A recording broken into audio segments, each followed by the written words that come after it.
लेकिन जिस बड़े करेक्शन का इंतजार है और काफी लोग जाहिर सी बात है कि इस बार मिस भी कर चुके हैं, तेजी का अंदाजा, इतनी तेजी का अंदाजा लगाना किसी के लिए भी मुश्किल काम था। सुनील जी, तो क्या उन्हें मौका मिलेगा 2021 में फर्स्ट हाफ में, या थोड़ा इंतजार करना पड़ सकता है इससे पहले कि बड़ा करेक्शन आए?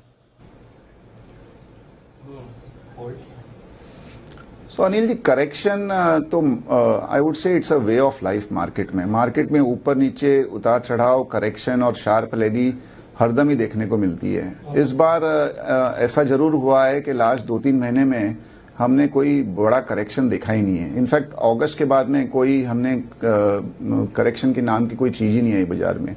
लेकिन अगेन मेरा ये मानना है कि जो करेक्शन आएंगे ना, वो शॉर्ट होंगे और स्विफ्ट होंगे। उसका मतलब है कि 5-6% के करेक्शन आएंगे, लेकिन 2-4 दिन में ही वो खत्म हो जाएंगे। We don't see a long and deep corrections. अभी भी जो करेक्शन आया है उसमें निफ्टी ऊपर से लेके करेक्शन तक ऑलमोस्ट 6-7% का करेक्शन आया है। इंडिविजुअल स्टॉक्स में 10 से 20% तक का करेक्शन हमने देखने को मिल लिया है 1-2 दिन में ही। तो ये माहौल रहेगा। आई थिंक करेक्शंस, जैसे मैंने कहा, शॉर्ट और स्विफ्ट रहेंगे।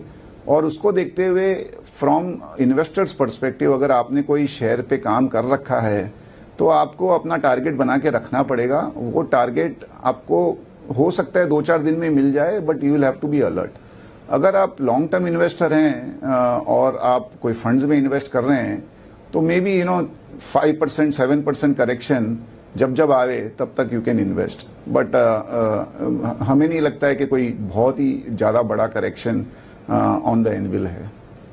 बढ़िया, ये एक अच्छी बात है कि बड़े करेक्शन की आशंका है नहीं, और जो कुछ भी हमें आशंका, डर रहता है, वो हमें शायद हमारे बाजारों से कम रहता है सुनील जी, ग्लोबल मार्केट से ज्यादा रहता है कि अमेरिका में क्या होगा, यूरोप में क्या होगा। तो क्या इस साल के लिए ग्लोबल मार्केट्स का आउटलुक ठीक है ना, कि वहां कहीं कोई बड़ी समस्या नहीं दिख रही, क्योंकि इलेक्शन हो गए, कोरोना भी जाने की तैयारी में, वैक्सीन आने की तैयारी में। तो ग्लोबल मार्केट्स का आउटलुक 2021 के लिए क्या है आपके हिसाब से?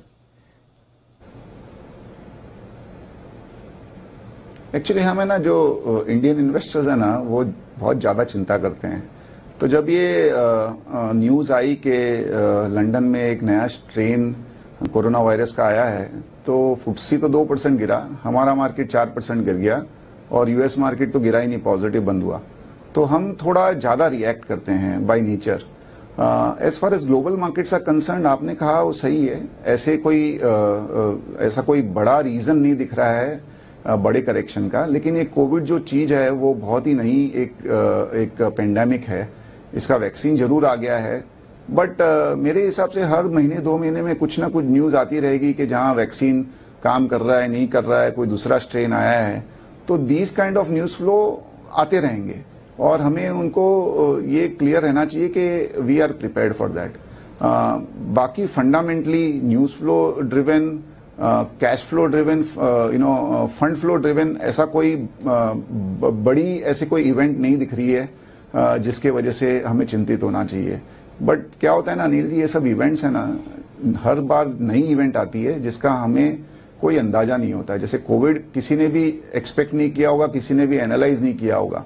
तो ऐसी कोई अगर इवेंट आए तो बात अलग है। बाकी जो अभी देख सकते हैं, जो हम एनालाइज कर सकते हैं, उसको देखते हुए तो ऐसा कुछ नहीं लगता है कि 2021 में कोई बहुत ही घबराने वाली कोई ऐसी इवेंट सामने है जिसको हमें ट्रैक करना चाहिए।